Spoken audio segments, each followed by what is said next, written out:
Dear students, आज हम chapter 7 triangles की थ्योरम 7.1 देखेंगे। A S A congruence rule. Two triangles are congruent.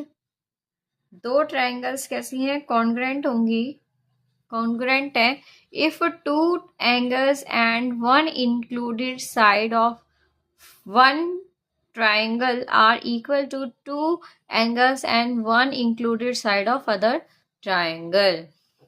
ये कह रहे हैं कि दो ट्राइंगल कॉन्ग्रुएंट होंगी अगर दो एंगल्स और एक वन इंक्लूडेड साइड इक्वल है, दो angles and one included side of other triangle. ठीक है, तो देखिए हमारे पास ये दोनों ट्राइंगल है A B C and D E F. इसमें एंगल बी इक्वल है एंगल ई के, एंगल सी इक्वल है एंगल एफ के और बी सी इक्वल है ई एफ के। ठीक है, तो हमें प्रूफ करना है कि ये दोनों ट्राइंगल कैसी है? कॉन्ग्रुएंट है। तो देखिए हम केस लेके चलते हैं। पहला केस लेके चलते हैं कि ए बी इक्वल है डीई के। ठीक है, हम तीन केस लेके चलेंगे जिसमें एक केस में ए बी इक्वल होगा डीई के, दूसरे केस में ए बी ग्रेटर होगा डीई के और तीसरे केस में ए बी लेस होगा डीई के। ठीक है, तो फर्स्ट केस है ए बी इक्वल होगा डीई के। Then in triangle A B C and triangle D E F, देखिए ए बी इक्वल है डीई के, ये हमने क्या किया है? लेट किया है। दूसरे में दूसरा क्राइटेरिया क्या है? एंगल बी इक्वल है एंगल ई के, ये हमें गिवन है। तीसरे क्राइटेरिया में बी सी इक्वल है ई एफ के, ये भी हमें गिवन है। ठीक है, तो देखिए ये है side angle side angle side criteria से ये दोनों ट्राइंगल कैसी हो गई? कॉन्ग्रुएंट हो गई। तो यहाँ लिख दे therefore triangle A B C is congruent to triangle D E F by angles, यहाँ आएगा साइड एंगल साइड क्राइटेरिया से। ठीक है, अब हम दूसरा केस क्या लेके चलते हैं कि ये जो ए बी है ना वो ग्रेटर है किससे? डीई से। ठीक है, तो हम क्या करते हैं, एक पॉइंट लेते हैं जी ईडी लाइन पर इस तरीके से कि ये जो ईजी है वो ए बी के इक्वल आए। ठीक है, और क्या करते हैं, जी एफ को ज्वाइन कर देते हैं।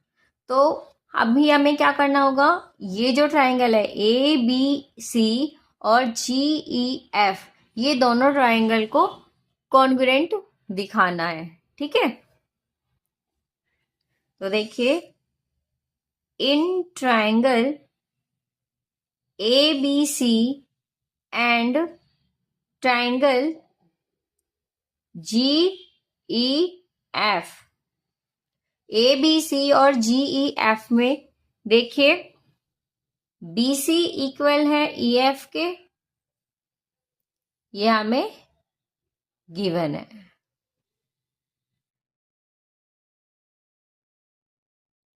ये भी गिवन है और ए बी इक्वल है जीई के। ठीक है, ये हमने दिया हुआ नहीं है, ये हमने सपोज किया है। ठीक है, बाय कंस्ट्रक्शन किया हमने। तो हम यहाँ लिख लेते हैं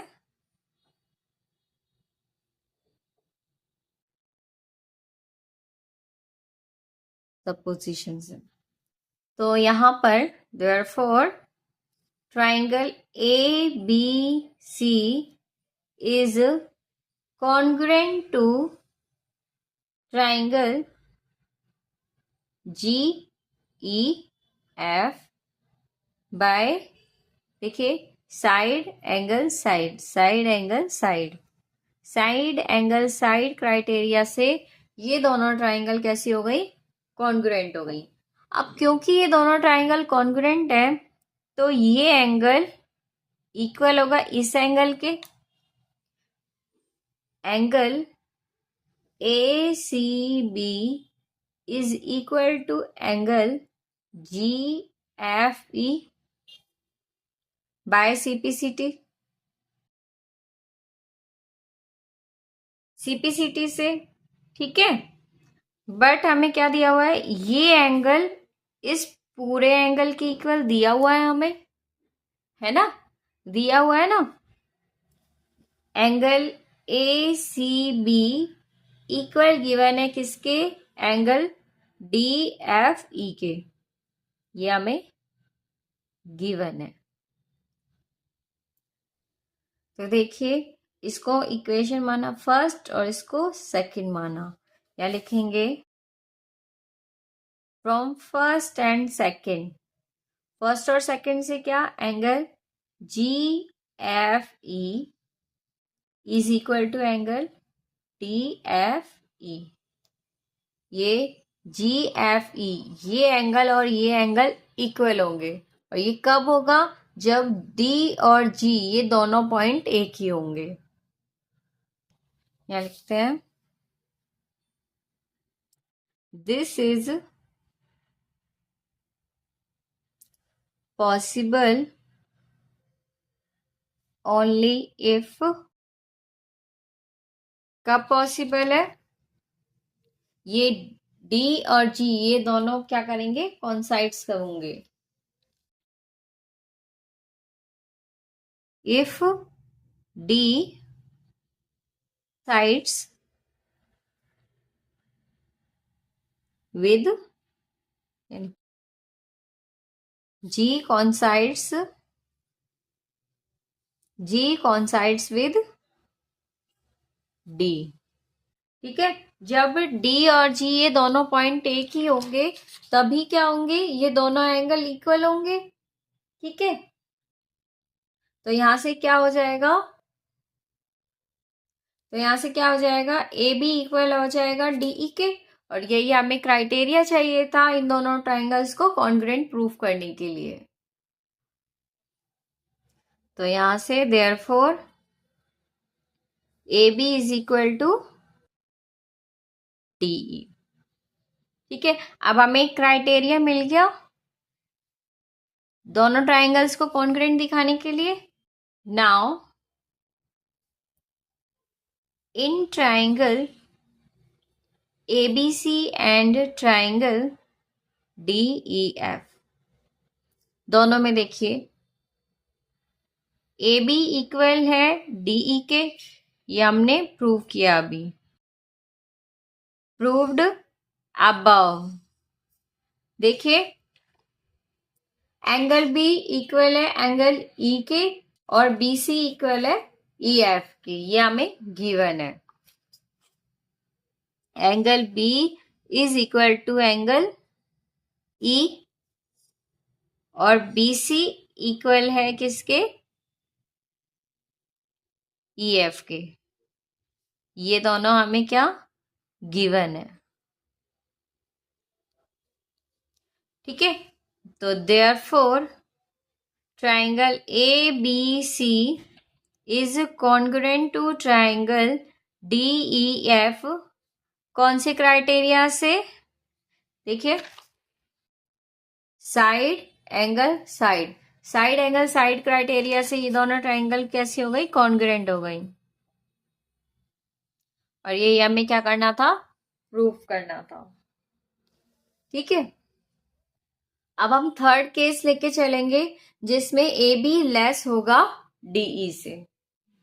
देखिए थर्ड केस लेकर चलते हैं कि ए बी लेस होगा डीई से।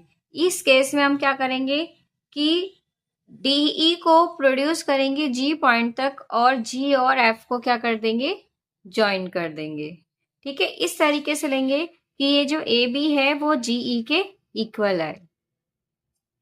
तो देखिए इस केस में भी हमें क्या करना होगा, जैसे हमने इस केस में किया था, ए बी को इक्वल दिखाया था किसके, डीई के। इस केस में भी सेम वही प्रोसीजर चलेगा, ए बी को डीई के इक्वल दिखाएंगे और उसको दोनों ट्राइंगल्स को कॉन्ग्रुएंट प्रूफ कर देंगे। कौन से क्राइटेरिया से, साइड एंगल साइड क्राइटेरिया से, और दोनों ट्राइंगल्स क्या हो जाएंगी, कॉन्ग्रुएंट हो जाएंगी। तो थर्ड केस में हमें प्रूफ करके दिखाने की जरूरत नहीं है, हम यहाँ लिखेंगे now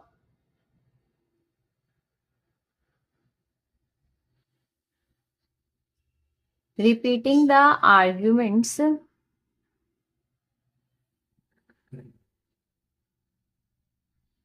as given in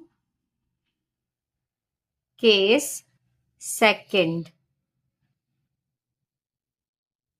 we conclude that AB is equal to